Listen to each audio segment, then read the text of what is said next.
పేదల పోషణ కొరకు నా ఆస్తి అంతయు ఇచ్చినను, కాల్చబోటకు నా శరీరమును అప్పగించినను, ప్రేమ లేనివాడినైతే నాకు ప్రయోజనమేమియూ లేదు. ప్రేమ లేకపోతే మనకు ఎంత నష్టమో ఈ లేఖన భాగం మనకు చాలా స్పష్టంగా చెబుతోంది. చివరికి ప్రేమను గూర్చి తేల్చి చెప్పినటువంటి సంగతి ఏమిటంటే 13వ వచనం, కాగా విశ్వాసము, నిరీక్షణ, ప్రేమ ఈ మూడును నిలిచును, వీటిలో శ్రేష్టమైనది ప్రేమయే. కాబట్టి ఈ ప్రేమలో ఉన్నటువంటి ప్రత్యేకమైన గుణాలు, ఉండకూడనటువంటి గుణాలు కూడా మనము ఇందులో అధ్యయనం చేస్తున్నాం. ఏది ఉండకూడదో, ఏది ఉండాలో అనేటువంటి విషయాన్ని ఇక్కడ చాలా కులంకషంగా అపోస్తలుడైన పౌలు తెలియచేస్తున్నాడు. ప్రేమ యొక్క నిర్వచనాన్ని మనం ఖచ్చితంగా తెలుసుకుని ఉండాలి. చాలా మందికి ప్రేమ ఉంటుంది కానీ, అంటే ప్రేమ ఉన్నట్లుగా ఉంటుంది కానీ అది లోపభూయిష్టమైనటువంటి ప్రేమగా మనం చూస్తున్నాం. ప్రేమ అనేటువంటిది ఒకే ఒకటి, దానిని అగాపే అని పిలుస్తాము. అది దైవికమైన ప్రేమ. దైవికమైన ప్రేమ చాలా శ్రేష్టమైనది. ప్రేమ చాలా శ్రేష్టమైనది అని దేవుని వాక్యంలో మనం చూస్తున్నాం. మనుషులు దీన్ని కలుషితం చేశారు. దీంట్లో రకరకాలైనటువంటి వ్యాపకాలు తీసుకొచ్చారు. అందుచేత ప్రేమకు విలువ లేకుండా పోయింది. కానీ ప్రేమ ఎప్పటికీ శ్రేష్టమైందే. మనము శ్రేష్టమైన ప్రేమను అవలంబించేటువంటి వారుగా ఉండాలి. ప్రతి వస్తువు కూడా గ్యారంటీ లేనిది కూడా మనం చూస్తూ ఉంటుంటాం కదండి. నాణ్యత గలది, నాణ్యత లేని దానిని మనం చూస్తాం. నాణ్యమైన ప్రేమను మనము అంగీకరించేటువంటి వారిగా ఉండాలి. మన జీవితాల్లో అన్వయించుకునేటువంటి వారిగా ఉండాలి అనే సత్యాన్ని ఉదయకాల సమయంలో నేను మీకు జ్ఞాపకం చేస్తూ ఉన్నాను. కాబట్టి ఈ ప్రేమను మనం ఖచ్చితంగా కలిగి ఉండాలి. గత వారంలో మనం తెలుసుకున్నటువంటి విషయం ఏమిటంటే, ప్రేమ ఉప్పొంగదు, గర్వంగా ఉండదు, హెచ్చించుకోదు, ఇతరుల ఎదుట డాంబికంగా వ్యవహరించదు, తనను తాను ఉప్పొంగ చేసుకోదు. కాబట్టి అమర్యాదగా నడవదు. అమర్యాద మనం చాలామందికి కూడా మర్యాదలు చేస్తూ ఉంటాం. కొంతమందికి అయితే అమర్యాద కూడా చేస్తుంటాం. మర్యాద చేస్తాం, అమర్యాదగా కూడా నడుచుకుంటాం. దేవుని వాక్యం మనతో ఏం మాట్లాడుతుందంటే మర్యాదగా నడుచుకోమంటుంది. కానీ మర్యాదలో కూడా చాలా రకాలు ఉంటాయి. కొంతమంది కొన్ని రకాలైన మర్యాదలు ఉంటాయి కదండి. కొన్ని రకాల మర్యాదలు ఉంటాయి. ఒక్కొక్క దేశంలో ఒక్కొక్క మర్యాద, వారి మర్యాద చొప్పున అని మనం చూస్తాం. వారికి ఉన్నటువంటి సాంప్రదాయాలు చొప్పున నడుచుకుంటూ ఉంటుంటారు. కాబట్టి దీనిని మనం ఏం చేస్తామంటే మర్యాద అని అంటాం. మర్యాద అనేటువంటిది చాలా ముఖ్యమైనది. మన కుటుంబాలలో, సమాజంలో అన్నిటిలో కూడా మర్యాద చాలా ముఖ్యమైనది. కాబట్టి మనము మర్యాదగా నడుచుకోవాలి. అమర్యాదగానైతే నడుచుకోకూడదు. మనకి దానికి పర్యాయ పదం ఏం ఉపయోగిస్తాం చెప్పండి? గౌరవం ఇవ్వడం కదా. అవతల వారిని గౌరవించడాన్ని ఏమంటాం? మర్యాద చేయడం. ఏమండి, ఎవరైనా ఇంటికి వచ్చిన వెంటనే ఏమడుగుతారు? మనం ఏమడుగుతాం చెప్పండి? మంచినీళ్ళు తాగుతారా అని అడుగుతాం. దాన్ని ఏమంటాం మనం? మర్యాద చేయడం. మంచినీళ్ళు తాగుతారా, అలసిపోయి వచ్చారు, మజ్జిగ తాగుతారా అని అడుగుతారు. దాన్ని ఏం చేయడం అంటే మర్యాద చేయడం అని మనం అంటాం. కాబట్టి రకరకాల మర్యాదలు ఉన్నాయి లోకంలో. కానీ మర్యాద అనేటువంటి దాంట్లో కూడా శ్రేష్టత అవసరం. శ్రేష్టమైన మర్యాద మనము కలిగి ఉండాలి. అపోస్తలుడైన పౌలు మర్యాదను గురించి చాలా విషయాలే చెప్పాడు. చూడండి, రోమీలకు రాసినటువంటి పత్రిక 13వ అధ్యాయము, రోమీలకు రాసిన పత్రిక 13వ అధ్యాయము 13వ వచనాన్ని మనం చదివినట్లయితే, అల్లరితో కూడిన ఆటపాటలైనను, మత్తైనను, లేకయు, కామ విలాసములైనను, పోకిరీ చేష్టలైనను, లేకయు, కలహమైనను, మత్సరమైనను, లేకయు, పగటి యందు నడుచుకున్నట్లు మర్యాదగా నడుచుకుందుము. మర్యాదలో ఉన్నటువంటి శ్రేష్టతని ఇక్కడ అపోస్తలుడైన పౌలు చాలా స్పష్టంగా వివరిస్తున్నాడు. మర్యాద అంటే ఏమిటో తెలుసా? ఈ మర్యాదలో అల్లరి ఉండకూడదు. మనం మర్యాద చేయడంలో అల్లరి ఉండకూడదు. రెండోది, ఈ మర్యాద చేయడంలో ఆటపాటలు ఉండకూడదు. ఏమండి, ఈ మర్యాద చేయడంలో మత్తు ఉండకూడదు. అంటే మత్తు పదార్థాలు సేవించడం, మత్తు పానీయాలు సేవించడం. కాబట్టి మత్తు ఉండకూడదు. ఇంకా ఏముండకూడదు? కామ విలాసములైనను ఉండకూడదు. పోకిరీ చేష్టలు, ఇది ఓ విధంగా సినిమా సంబంధించిందని చెప్పవచ్చు. కామ విలాసములైనను పోకిరీ చేష్టలైనను ఉండకూడదు అని దేవుని వాక్యంలో మనం చూస్తున్నాం. దీన్ని పెద్దగా వివరించాల్సిన అవసరం లేదు, మనకు అందరికీ తెలుసు. కాబట్టి ఇలాంటి లోక సంబంధమైనవి ఉండకూడదని ఇక్కడ మనం చూస్తున్నాం. ఇంకా చెప్పాలంటే కలహము ఉండకూడదు, మత్సరము ఉండకూడదు. అలా ఉండకూడనదే ఏంటంట? మర్యాద. పగటి యందు నడుచుకున్నట్లు మర్యాదగా నడుచుకుందాము. పగటి యందు అని ప్రత్యేకంగా వ్రాస్తున్నాడు, మీరు అండర్లైన్ చేసుకోవచ్చు. పగటి యందు నడుచుకున్నట్లు, పగటి యందు నడుచుకున్నట్లు. పగటి యందు అనేటువంటి మాటను ఎందుకు పౌలు గారు మెన్షన్ చేశారంటే, పగలు వెలుగుంటుంది, రాత్రి చీకటి ఉంటుంది. కొన్ని విషయాలు బహిరంగంగా చేయకూడనటువంటివి ఉంటాయి. ఎందుకంటే డైరెక్ట్గా తప్పులు చేసేవాళ్ళు ఎవరైనా సరే బహిరంగంగా చేయరు. అవి చీకటి సంబంధమైనవి కాబట్టి చీకటిలో చేస్తారు, అది మరుగు చేస్తారు. చీకటి అనగా మరుగు చేసే విషయాలు, మరుగుగా రహస్య జీవితాన్ని కలిగి ఉండడం. కాబట్టి మనము బహిరంగంగా జీవిస్తున్నాం, పబ్లిక్గా జీవిస్తున్నాం. యథార్థత, ఈ యొక్క వెలుగు లేకపోతే పగలు అనే మాట వచ్చినప్పుడు మనము పబ్లిక్గా జీవిస్తున్నాం. ఎందుకు కొంతమంది చెప్తుంటారు, నా జీవితము తెరిచిన పుస్తకం అంటా ఉంటుంటారు. ఇది అందుకని పౌలు అంటాడు పగటి యందు అని అంటాడు. పగటి యందు అంటే ఏది దాచుకోవలసిందేది కూడా ఉండదు. కాబట్టి మనం ప్రత్యక్షంగా జీవిస్తున్నాం, మన జీవితం బహిరంగంగా ఉంటుంది. కాబట్టి బహిరంగంగా మన జీవితం ఉంటుంది కాబట్టి రహస్య జీవితం మనలో ఉండదు. కాబట్టి పగటి యందు నడుచుకుందాం. దేవునికి స్తోత్రం. పగటి యందు ఇదే విషయాన్ని ఇదే రకంగా మనం చూసినట్లయితే దేవునిని నమ్మినటువంటి వాడు, దేవుని నమ్మనివాడు, దేవుని సంధికి రానటువంటి వాడు ఏ విధంగా ఉంటాడో అనేది యోహాను సువార్తలో మనం చూడగలుగుతాం. యోహాను సువార్త 3వ అధ్యాయము 20వ వచనం. దుష్కార్యము చేయు ప్రతివాడు వెలుగును ద్వేషించును, తన క్రియలు దుష్క్రియలుగా కనబడకుడినట్లు వెలుగునొద్దకు రాడు.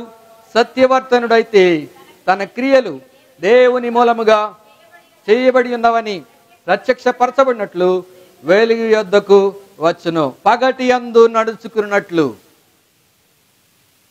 మన జీవితం బహిరంగంగా ఉండాలి, బహిర్గతంగా ఉండాలి. యేసుక్రీస్తు ప్రభువారు మనల్ని గురించి మాట్లాడేటప్పుడు మీరు లోకమునకు వెలుగై ఉన్నారు, కొండ మీద పట్టణము మరుగై ఉండనేరదు. మనుషుడు దీపం వెలిగించి కొంచెం క్రింద మంచం క్రింద పెట్టడు, అక్కడున్న వారికి అందరికీ, ఇంటి వారికి అందరికీ వెలుగుచుటకై, ప్రకాశమానంగా ఉండడానికి, వస్తువులను కనిపించడానికి, సరిగా నడుచుకోవటానికి, ఏ గొప్పు గొయ్య తగలకుండా లేక ఏ గడప తగలకుండా ఉండడానికి ఏం కావాలి? దీపం కావాలి, వెలుగు కావాలి. కాబట్టి అందరికీ వెలిగించుటకు ఆ దీపాన్ని దీపస్తంభం మీదే పెట్టుదురు. మనమందరం కూడా దీపస్తంభం లాంటి వారు, దీపం లాంటి వారు. మీరు లోకమునకు వెలుగై ఉన్నారు అని దేవుని వాక్యం మనతో మాట్లాడుతోంది. దేవునికి స్తోత్రం కలుగునుగాక. కాబట్టి మనము పగటి యందు నడుచుకున్నట్లు మర్యాదగా నడుచుకుందాము. మర్యాద. చాలా మంది గట్టిగా మాట్లాడుతుంటే, చిరాగ్గా మాట్లాడుతుంటే ఏమంటారు? మర్యాద, మర్యాదగా మాట్లాడు, జాగ్రత్తగా మాట్లాడు అంటూ ఉంటుంటారు. నోరు జారినా కాలు జారినా తీసేసుకోలేనంట సామెత ఉంది లోకంలో. అవును కదా? మసి చేసి మారేడుగా చేయలేం కదా. కాబట్టి బహిరంగంగా జీవించేటువంటి మనము, పబ్లిక్గా జీవించేటువంటి మనం మన జీవితాలని స్వచ్ఛమైనదిగా ఉంచుకోవాలి. ఇతరులతో మాట్లాడేటప్పుడు, ఇతరులను మనము ఇన్వైట్ చేసినప్పుడు, మన ఇంటికి ఆహ్వానించినప్పుడు అగౌరవపరచకూడదు, అమర్యాదగా మాట్లాడకూడదు. వారికి గౌరవం వచ్చేటట్లుగా చూడాలి. వారి చిన్నవారైనా కావచ్చు, పెద్దవారైనా కావచ్చు, ఎవరైనా కావచ్చు, అందరినీ కూడా మనము మర్యాదించాలి. వారు బలహీనులు కావచ్చు, బలహీనులు అని చెప్పేసి అమర్యాదగా వారి ఎదుట దురుసుగా ప్రవర్తించకూడదు. దేవుని వాక్యం అంటుంది, ప్రేమ అమర్యాదగా నడవదు. నీవు ప్రేమ గలదాను అయితే, ప్రేమ గలవాడు అయితే అందరికీ కూడా నీవు మర్యాదనిస్తావు. పగటి యందు నడుచుకున్నట్లు మర్యాదగా నడుచుకుందాము. ఈ మర్యాదలో ఎలాంటి అల్లరి ఉండకూడదు, ఆటపాటలు ఉండకూడదు, ఏమండి, ఇంకా మత్తు ఉండకూడదు, కామ విలాసం ఉండకూడదు, పోకిరీ చేష్టలు ఉండకూడదు, కలహం ఉండకూడదు, మత్సరం ఉండకూడదు. పగటి యందు నడుచుకున్నట్లు మర్యాదగా నడుచుకుందాము. మనం పబ్లిక్ జీవితాన్ని జీవిస్తున్నాం. ప్రజలిట మన జీవితాన్ని వ్యక్తపరచాలి. మీ వెలుగును ఇతరులకు ప్రకాశింపనీయండి అని దేవుని వాక్యం చెప్తుంది. ఇతరులను మనం ప్రభావితవంతులుగా చేయాలి. మనల్ని చూసి ఇతరులు నేర్చుకోవాలి. మనం మర్యాద ఇస్తే వాళ్ళు మర్యాదను నేర్చుకుంటారు.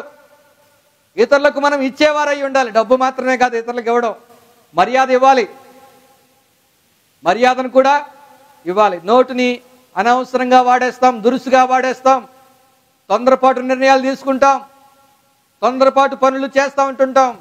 కొంతమంది అమర్యాదగా నడుచుకోవటంలో చాలా ఆరితేరిగా ఉంటారండి. ఎలా చేస్తారో తెలుసా? ఇంటికి వచ్చిన వాళ్ళు మర్యాదగా చూస్తున్నట్లుగానే ఉంటుంది, ఏమండి.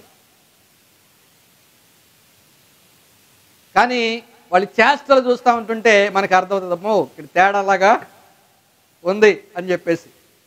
వాళ్ళ చేష్టలు ఏ శబ్దాలు చేయడం, ఏ గ్లాసు ఏ చేతిలో ఉందో కింద పడేయడం, విసుగ్గా ఇటు తిరగడం, ముఖం పెద్దగా పెట్టుకోవడం, కళ్ళు ఎర్రగా చేయడం, అవునే కదా చెప్పండి. మర్యాద చేస్తున్నట్టే ఉంటారు. టీ పట్టుకొచ్చిస్తారు, దడేళ్ళు వదిలి పెడతారు అక్కడ.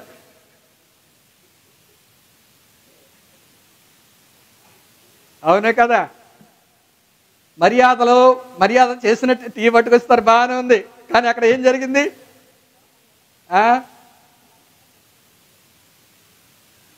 అందుకనే మర్యాదగా ప్రేమ ఉన్న చోట మర్యాద ఉంటుంది.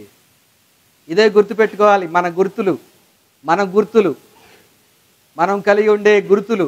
యేసుక్రీస్తు ప్రభు మీద ఉమ్ము వేసినా సరే ఆ వ్యక్తి మీద ఆయన ద్వేషము చూపలేదు. మనం ఆయనకంటే అసలు ఒక ఇంచు కూడా ఆయనతో మనం పోల్చుకోవడానికి వీల్లేదు. కానీ నిజంగా మనం ఆయనలాగా మారిపోవాలని ఆయన కోరుతున్నాడు. ఆయన భూమి మీదకి రావడమే చాలా విశిష్టమైంది. మనుషుడిగా మారడం. మనుషుడి గురించి తనను తాను చెప్పుకుంటాడు. కీర్తనలో ఎక్కడో ఉంది, నేను పురుగు వంటి వాడను, మిన్నెల్లి వంటి వాడను అంటాడు. దేవునికి స్తోత్రం కలుగునుగాక. మన జీవితాల్ని గూర్చి మనం ఆలోచన చేసినప్పుడు మనం ఎంతటి వారమో ఎలాంటి వారమో మనం అర్థం చేసుకోవాలి. కాబట్టి ఈ 3 నాళ్ల ముచ్చట కోసం దురుసుగా ప్రవర్తించడం, ఇష్టానుసారంగా మాట్లాడడం, ఇష్టానుసారంగా వ్యవహరించడం, మన సమయాన్ని మనము అనవసరంగా వ్యర్థపరచడం, అవతల వారికి బాధ కలిగేటట్లుగా ప్రవర్తించడం అనేటువంటిది సరైనది కాదు. మనం దేవుని పిల్లలం. మనం ఎప్పుడు కూడా మర్చిపోకూడదు. ఏ స్థలంలోనికి వెళ్ళినా, ఏ ప్రాంతంలో ఉన్నా, ఎవరితో మాట్లాడుతున్నా మనం ఎవరమో అవతల వారికి అర్థమైపోవాలి. మర్యాదగా నడుచుకుందాము. అందరి ఎడల మర్యాదనగా నడుచుకోవాలి మనం. ఇంకా ప్రాముఖ్యమైనది ఏంటంటే సంఘానికి వెలుపటి వారి ఎడల మర్యాదగా నడుచుకోవాలంట. ఎవరి దగ్గర? సంఘం వెలుపటి వారి ఎడల. చూడండి, తెస్సలోనికీయులకు రాసిన మొదటి పత్రిక, 4వ అధ్యాయము 12వ వచనం. సహోదరులారా, మీరు ప్రేమయందు మరి ఎక్కువగా అభివృద్ధి నొందుచుండవలననియు సంఘమునకు వెలుపటి వారి ఎడల మర్యాదగా నడుచుకొనుచు మీకేమియు కొదువు లేకున్నట్లు మేము మీకు ఆజ్ఞాపించిన ప్రకారము మీరు పరుల జోలికి పోక మీ సొంత కార్యములను జరుపుకొనుట యందును మీ చేతులతో పని చేయుట యందును ఆశ కలిగి ఉండవలనియు మిమ్మును హెచ్చరించుచున్నాము. వినరా? అపోస్తలుడైన పౌలు ఈ తెస్సలోనికీయుల సంఘానికి ఈ ఉత్తరం రాస్తూ చాలా విశిష్టమైన సందేశాన్ని వారికి ఇస్తున్నాడు. సహోదరులారా అని పిలుస్తున్నాడు. దైవజనుడు అపోస్తలుడైనటువంటి పౌలు చెబుతున్నటువంటి మాట, సహోదరులారా మీరు ప్రేమయందు మరీ ఎక్కువగా అభివృద్ధి పొందండి. ప్రేమలో మరింతగా మరింతగా మరింతగా మరింతగా అభివృద్ధి పొందాలని నేను మిమ్మల్ని కోరుతున్నాను. మీ ప్రేమ ఎక్కడి వరకు వెళ్ళాలంటే సంఘానికి వెలుపటి వారి ఎడల మర్యాదగా నడుచుకోండి. చాలామంది వాళ్ళని గురించి వాళ్ళు చెప్పేటప్పుడు, ఉదాహరణకి ఇతరులకి మనకి మధ్య సమస్య ఎక్కడ ఏర్పడుతుందంటే, ఏమండి మీరు పెట్టింది మేము తినం, మీ ఇంటికి మేము రాము, మీరు వేరు మేము వేరు, మేము పరిశుద్ధులమి మీరు పాపులు, ఇలాంటి వ్యత్యాసము వారి ఎదుట ప్రదర్శించడం వలన వాళ్ళకి నొప్పి పడుతుంది, వాళ్ళకి బాధ కలుగుతుంది, వాళ్ళకి ఇబ్బంది కలుగుతుంది. మనము అర్థం చేసుకోవాల్సిన విషయం ఏంటంటే, ఒకప్పుడు మనం పాపులమే, ఒకప్పుడు మనము అనీతిమంతులమే, ఒకప్పుడు మనము చీకట్లో ఉన్నవారమే, ఒకప్పుడు మనము విగ్రహారాధికులం కావచ్చు. వారి ఎదుట ఇతరుల ఎదుట మనము ఇప్పుడు నీతిమంతులమయ్యామని వేరియేషన్ చూపించడం, వాళ్ళకి వ్యతిరేక భావాలను వ్యక్తపరచడం, వాళ్ళకి దూరంగా ఉండడం, వాళ్ళని ప్రేమించకపోవడం, వాళ్ళని తక్కువగా చూడడం, ఇవన్నీ కూడా మంచిది కానీ కాదు. దేవునికి స్తోత్రం కలుగునుగాక. హల్లెలూయా. వారితో సహవాసాన్ని మనం విడిచిపెట్టకూడదు. వారి దగ్గర మనం చాలా జాగ్రత్తగా ఉండాలి. మన ప్రేమను వారు చవి చూడాలి, రుచి చూడాలి. వారు మనల్ని చూసి ఆశ్చర్యపోవాలి, మనల్ని చూసి బతికితే వీళ్ళలాగా బ్రతకాలి అని అనుకోవాలి. మనం ఎప్పుడైతే అవతల వారిని దూరం పెడతామో వాళ్ళు ద్వేషించడం మొదలు పెడతారు, అవమానించడం మొదలు పెడతారు, మనల్ని ఎలాగ నాశనం చేయాలని చూస్తారు. అవతల వారి దగ్గర మనం ఎలా ఉండాలో పౌలు భక్తుడు చెప్తున్నాడు, ప్రేమయందు అభివృద్ధి పొందండి. ప్రేమలో అభివృద్ధి చూడాలి ఇతరులు. వీరెంత ప్రేమ గలవారు, వీరెంత జాలి గలవారు, వీరెంత కనికరం గలవారు అని ఇతరులు మనల్ని గురించి చెప్పుకోవాలి. అందుకని పౌలు చెప్తున్నాడు, ప్రేమయందు అభివృద్ధి నందు చుండవలనని సంఘమునకు వెలుపలి వారి ఎడల. సంఘానికి వెలుపల ఎవరున్నారు? సంఘానికి బయట ఎవరున్నారు? సంఘేతరులు. సంఘేతరులు అంటే ఎవరు? దేవుణ్ణి ఎరగని వారు, అన్యజనాంగం. అన్యజనాంగం అని ఎందుకంటామంటే, దేవుణ్ణి ఎవరైతే ఎరగని వారుగా ఉంటారో వాళ్ళని అన్యులు అని పిలుస్తాం. మనము ఒకప్పుడు అన్యులమే, కానీ ఇప్పుడు దేవుని పిల్లలమయ్యాం, దేవుని కుటుంబమయ్యాం, యేసుక్రీస్తు రక్తంలో కడగబడ్డాం. కాబట్టి ఆయన సొంత పిల్లలుగా మనం పిలువబడుతున్నాం.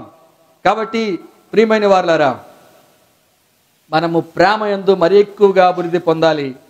సంఘమునకు వెలుపటి వారి ఎడల మర్యాదగా నడుచుకోవాలి. ఆమె బైబిల్ పట్టుకుని వెళ్తుంది, చక్కగా ముసుగేసుకుంటుంది, చక్కగా ప్రార్థన చేస్తుంది, అన్నీ బాగుంటాయండి, మర్యాద ఉండదు. ఒక్క మాటలో మనము తీసివేయబడుతున్నాం, ఒక్క మాటలో మనం తృణీకరించబడుతున్నాం, ఒక్క మాటలో మనము అవమానాన్ని పొందుతాం, ఒక్క మాటలో దేవుని నామానికి అపకీర్తి కలుగుతుంది. మన నోటి దురుసు వలన, ఇతరులకు మనం మర్యాద ఇవ్వకపోవటం వలన అన్నీ బాగానే ఉంటాయి. కానీ ఈ ఒక్క విషయంలో మనం గమనించినట్లయితే మర్యాద చూపకపోవడం అవతల వారిని మన నుండి దూరం చేసేస్తుంది. అవతల వారు మనకు దూరం అయిపోతున్నారు. అవతల వారే కాదండి, మన ఇంట్లో వాళ్ళు కూడా దూరం అయిపోతున్నారు. కొంతమంది చెప్తుంటారు, పాస్టర్ గారు చెప్పకూడని విషయాలు కూడా పాస్టర్ గారికి చెప్తా ఉంటుంటారు. పాస్టర్ గారు ఆవిడ అన్నీ బాగానే చేస్తుందండి, నాకు గౌరవము ఇవ్వదండి. భర్త చెప్తాడు, నాకు గౌరవం ఇవ్వదండి, మర్యాద ఇవ్వదండి అంటూ ఉంటుంటారు. వాళ్ళు ఎలా రక్షించబడతారు చెప్పండి? వాళ్ళు ఎలా రక్షించబడతారు? బైబిల్ చెప్తుంది కదా, స్త్రీలారా మీరు వాక్యం లేకుండానే మీ భర్తల్ని మీరు సంపాదించుకుంటారు. వాక్యం లేకుండా ఆ వరాన్ని దేవుడు మీకు ఇచ్చేశాడు. దేవునికి స్తోత్రం కలుగునుగాక. వాక్యంతో కాదు, మనం వాక్యం చెప్తే వాళ్ళు రక్షించబడరు. వాక్యం చెప్తే రక్షించబడతారా చెప్పండి? వాక్యం వాళ్ళలోనికి వెళ్ళాలంటే ముందు ఏ విధంగా ఉండాలి? వాక్యం మనలో ఫలించాలి. వాక్యం మనలో ఉన్నటువంటి వాక్యాన్ని, మనలో ఉన్నటువంటి దేవుణ్ణి అవతల వారు చూడాలి. చూస్తేనే తప్ప వాళ్ళు రక్షించబడే అవకాశం లేదు. నిన్ను ఒక మూల స్తంభంగా పెట్టి ఉండొచ్చు మీ కుటుంబానికి. కుటుంబంలో ఒక్కరు రక్షించబడిన కుటుంబ బాధ్యత వారి మీద ఉంది అనే సత్యాన్ని మనం ఎప్పుడు కూడా మర్చిపోకూడదు. కుటుంబం కోసం, భర్త కోసం, పిల్లల కోసం ప్రయాసపడాలి. మన జీవితం ద్వారా వాళ్ళకి మనం ఇస్తున్నటువంటి విలువ ద్వారా వాళ్ళని మనము ప్రేమిస్తాం. వారు అది కళ్ళతో, హృదయంతో గ్రహించాలి. వాళ్ళు మన కుటుంబంలో వారైనా సరే. చాలామంది చెప్తుంటారు, ఇంట్లో వాళ్ళని రక్షించుకోలేకపోతున్నారు, బయట వాళ్ళకి ఏదోదో నీతులు చెప్తారు అని చెప్పేసి. దేవుని వాక్యాన్ని మీరు గమనించినట్లయితే అపోస్తలులు సువార్త ప్రకటించేటప్పుడు మొట్టమొదట వారు యెరూషలేములో ప్రకటించారు. యెరూషలేములో అంటే ఎవరున్నారు? పెద్ద పెద్ద పండితులు ఉన్నారు. దేవుని వాక్యాన్ని ఎరిగినటువంటి వారు ఉన్నారు. యెరూషలేములో దేవాలయం ఉంది. యెరూషలేములో యూదులు ఉన్నారు. మేము గొప్ప అని చెప్పుకునే వాళ్ళు ఉన్నారు. అక్కడే వాళ్ళు సువార్త ప్రకటించారు. ఎవరైతే తృణీకరిస్తున్నారో, ఎవరైతే యేసును త్రోసివేస్తున్నారో, ఎవరైతే యేసును అవమానిస్తున్నారో, ఎవరైతే యేసును మెస్సయ్యగా అంగీకరించలేదో అక్కడే సువార్త ప్రారంభించారు. యెరూషలేములో వారు నిలిచినారు అపోస్తలులు. ఆ తరువాత ఎక్కడికి వెళ్ళారు? యోదయాకు వెళ్ళారు. యోదయాకు వెళ్ళిన తర్వాత అక్కడి నుంచి సమరయకి వెళ్ళారు. సమరయకు వెళ్ళిన తర్వాత అక్కడి నుంచి భూదిగంతముల వరకు కూడా దేవుని వాక్యాన్ని విస్తరింపజేశారు. సువార్త ప్రపంచమంతా కూడా వ్యాప్తి చెందింది. క్రమం ఎలా నడిచిందో చూసారా? మొదట యెరూషలేములోను, తర్వాత యోదయాలోను, ఆ తర్వాత సమరయలోను, ఆ తర్వాత భూదిగంతముల వరకు ప్రపంచమంతా కూడా సువార్త విస్తరించింది. ఫస్ట్లో సువార్త ఎక్కడ ప్రారంభం అవ్వాలి? ఇంట్లో ప్రారంభం అవ్వాలి.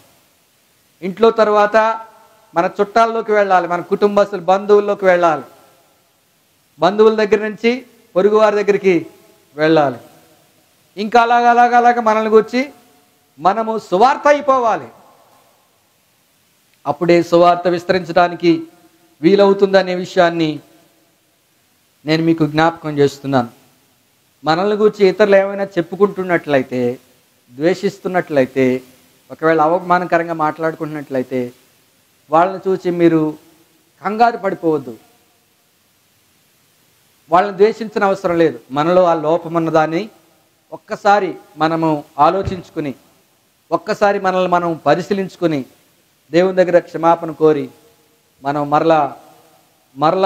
మనల్ని మనం పునరుద్ధరించుకుని తిరిగి ప్రభు కొరకు జీవించడానికి మనం ప్రారంభించాలి. అందుకనే దేవుని వాక్యాలు మనం చూస్తున్నాం. సంఘమునకు వెలుపటి వారి ఎడల, అవతల ఏమైపోతే నాకేంటి అనుకోవద్దు. సమాజం మీద కూడా మనకు బాధ్యత ఉంది. మనం బాధ్యతాపరులం. దేవుడు మనల్ని నిలబెట్టాడు. ఈ గ్రామం కోసం మిమ్మల్ని అందరినీ నిలబెట్టాడు. దేవునికి స్తోత్రం కలుగును గాక. మీకు అందరికీ బాధ్యత ఉంది. నీ పొరుగు వారికి, నీ ఇంట్లో వారికి, నీ రక్త సంబంధులకి సువార్త చెప్పే బాధ్యత నీ మీద ఉన్నది. యేసు ప్రభు తిరిగి లేచిన వెంటనే ఆ మగ్దలీన యేసు ప్రభు సమాధి దగ్గరికి వెళ్ళింది. అందులో సమాధిలో యేసు ప్రభు లేరు. ఆ తర్వాత ఆమె ఏడుస్తూ ఉంటే ప్రభు దగ్గరికి వచ్చి, అమ్మా నువ్వు ఎవరిని వెతుకుతున్నావు అని అడిగారు. అప్పుడు ఆమె అంటుంది, అయ్యా నువ్వు ఆయన్ని తీసుకుని వెళ్ళిపోతే కనుక నాకు చూపించి నేను మోసుకొని పోతానంటది. అప్పుడు ప్రభు అన్నారు, మరియా ఆయన పిలిచారు. ఆ పిలిచిన వెంటనే రబ్బోని అన్నది. స్వరం గుర్తుపట్టింది. స్వరం గుర్తుపట్టిన వెంటనే ఆయన దగ్గరికి రాబోయింది. మరియా నన్ను ముట్టుకోవద్దు, నేను ఇంకా పరమునకు వెళ్ళలేదు, నేను ఇంకా మహిమ పొందలేదు, మహిమలో ప్రవేశించలేదు, కాబట్టి నన్ను ముట్టవద్దు. నేను తిరిగి లేచానని, పునరుద్ధానున్నయ్యానని నువ్వు వెళ్ళి నా యొక్క సహోదరులకు చెప్పు, ప్రచురపరచు అని చెప్పారు. మొట్టమొదట సువార్త బాధ్యతను ఎవరికి ఇచ్చారో తెలుసా? ఒక స్త్రీకి ఇచ్చినట్లుగా మనం చూస్తున్నాం. పేతురు కనపడలేదు ముందు, యోహాను కనపడలేదు ముందు. ఎవరికి కనిపించారు? మరియకు కనిపించారు. మగ్దలీని మరియకు కనిపించారు. ఆమెతో చెప్పారు, నీ సహోదరులు నా సహోదరులైన వారికి మీరు వెళ్ళి చెప్పండి, నువ్వు వెళ్ళి చెప్పు వాళ్ళకి నేను లేచాను. మీరు వాళ్ళందరినీ కనిపెట్టమని చెప్పి వాళ్ళని నేను కలుసుకుంటాను అని చెప్పారు ప్రభు. కాబట్టి ఆ మాటను బట్టి మనం ఆలోచన చేయాలి. నీ మీద, మన అందరి మీద యేసుని గురించి ప్రకటించి యేసుని చూపించేటువంటి బాధ్యత మన మీద ఉంది అనే సత్యాన్ని మనం ఎన్నడూ కూడా మర్చిపోవటానికి వీల్లేదు. అందుకనే మనము సంఘమునకు వెలుపటి వారి ఎడల మర్యాదగా నడుచుకుందుము. మన బైబిల్ని, మన బోధను కాదు, ముందుగా మనం ఇచ్చే మర్యాదను చూస్తారు ఇతరులు, మనం ఇచ్చే గౌరవాన్ని చూస్తారు ఇతరులు. ఈ సత్యాన్ని మనం మర్చిపోకూడదు. కాబట్టి సంఘమునకు వెలుపటి వారి ఎడల మర్యాదగా నడుచుకొనుచు మీకేమీ కొదువు లేకుండానట్లు మేము మీకు ఆజ్ఞాపించిన ప్రకారం మీరు పరుల జోలికి పోక. చాలా సింపుల్గా, మనం ఇంకా మనలో చాలా లోపాలు ఉన్నాయి. వాటిని గురించి మనం ఎవరం కూడా సమర్థించుకోవడానికి లేదు. ప్రతి ఒక్కళ్ళం కూడా ఆలోచన చేసుకోవాలి. పరుల జోలికి పోయే విషయంలో జాగ్రత్త. ఇతరులు రెచ్చిపోయారని మనం కూడా మన ప్రాచీన పురుషుడిని కొన్నిసార్లు ప్రాచీన పురుషుడిని బయటికి తీసుకొస్తారు. ఎంతకైనా తెగించి మాట్లాడతారు. మాట్లాడకూడని మాటలు మాట్లాడుతూ ఉంటారు. నోరు జారిపోతూ ఉంటుంటారు. వాళ్ళతో పాటు కలిసిపోతారు. వాళ్ళు అన్ని మాటల కంటే కొంచెం ఒక ఎక్స్ట్రా మసాలా వేసి మరీ మాట్లాడుతూ ఉంటుంటారు. జాగ్రత్త. కాబట్టి పరుల జోలికి పోక మీ సొంత కార్యములను జరుపుకొనుట యందు మీ చేతులతో పనిచేయుట యందు ఆశ కలిగి ఉండవాలని మిమ్మల్ని హెచ్చరించుతున్నాను. జాగ్రత్త. పౌలు వీళ్ళకు తెస్సలోనిక సంఘానికి చెబుతున్నాడు. ఎందుకంటే ఈ సంఘంలో కొంతమంది, ఎక్కువ మంది పరుల జోలికి వెళ్తారంట. అస్తమాట ఎవరితో ఒకరితో గొడవ. సంఘ బిడ్డలమైన మనము ఈ యొక్క పరిస్థితి నుండి బయటపడాలి. ఈ గొడవల నుండి ఎవరైనా గొడవకు వచ్చినా ఎలా తప్పించుకోవాలని ఆలోచన చేయండి. కానీ వాళ్ళు మనం సేమ్ అయిపోయాం, అవమానపడ్డాం అని వారిని ఎలాగైనా వారిని గెలవాలి అనే ఆలోచన పెట్టుకోవద్దు. అయితే అయ్యింది, నిందబడితే పడ్డాం, పర్వాలేదు, వాటిని అక్కడితో కట్ చేసేసుకోవాలి. ఇక్కడ మనకు చెప్తుంది సంఘము వెలుపటి వారి దగ్గర జాగ్రత్త. పరుల జోలికి పోక మీ సొంత కార్యములను జరుపుకునుట యందు మీ చేతులతో పని చేయాలి. బైబిల్ అంటుంది కదా, పని చేయకుండా భోజనం చేయకూడదు. ఈ సంఘానికి పౌలు చాలా స్పష్టంగా చెప్పాడు. రెండోసారి కూడా చెప్పినట్లుగా చూస్తున్నాం. 2వ తెస్సలోనికలకు రాసిన పత్రికలో రెండోసారి ఈ మాట ఇక్కడ చెప్పాడు కదా, పరుల జోలికి పోకుండా మీ సొంత పనులు జాగ్రత్తగా చేసుకోండి. మీ సొంత పనులు మీరు ఏ విధంగా మీరు కష్టపడాలో ఆ కష్టాన్ని మీరు కలిగి ఉండండి. ప్రతి ఒక్కరు కూడా మీరు మీ సొంతంగా సంపాదించుకున్నటువంటి ఆ సంపాదనతో మీరు భోజనం చేయండి అని చెప్పాడు కదా. తెస్సలోనికలకు 2వ పత్రిక 3వ అధ్యాయము 11వ వచనం. మీలో కొందరు ఏ పనియూ చేయక పరుల జోలికి పోవచ్చు, అక్రమముగా నడుచుకొనుచున్నారని వినుచున్నాను. అట్టివారు నెమ్మదిగా పనిచేయుచు సొంతముగా సంపాదించుకున్న ఆహారము భుజింపవలననియు మేము మన ప్రభు అయిన యేసుక్రీస్తు పేరట వారిని ఆజ్ఞపూర్వకముగా హెచ్చరించుచున్నాను. సహోదరులారా, మీరైతే మేలు చేయట్లో విసుగవద్దు. హల్లెలూయా. ఎన్ని చక్కని మాటలు మనం ఇక్కడ చూస్తూ ఉన్నాం. పని చేయకుండా భోజనము చేయకూడదంట. ఇక్కడ వాళ్ళు ఆదర్శంగా చెప్తున్నారు. 8వ వచనంలో, ఎవని యొద్దను ఉచితంగా ఆహారం పుచ్చుకొనలేదు, మేము మాలో ఎవనికి భారంగా ఉండకూడదని ప్రయాసముతోను కష్టముతోను రాత్రింబగళ్ళు పని చేయుచు జీవనము చేసితిమి. ఎగిలాగా అపోస్తలుడైన పౌలు డేరాలు కొట్టాల్సి వచ్చింది. మొదటి సువార్త పరిచర్యలో పౌలు గారికి ఎన్నో కష్టాలు వచ్చినాయి. ఆర్థిక ఇబ్బందులు, భోజనానికి కావలసిన డబ్బులు లేనటువంటి పరిస్థితి వచ్చింది. సంఘం సహాయం చేయొచ్చు, ఎక్కడ సంఘం కడితే అక్కడ నుండి సహాయం అడగొచ్చు. ఆ స్వతంత్రము పౌలు గారికి ఉంది. ఆ విషయాన్ని కూడా కొరింథీ సంఘానికి చెప్పాడు పౌలు.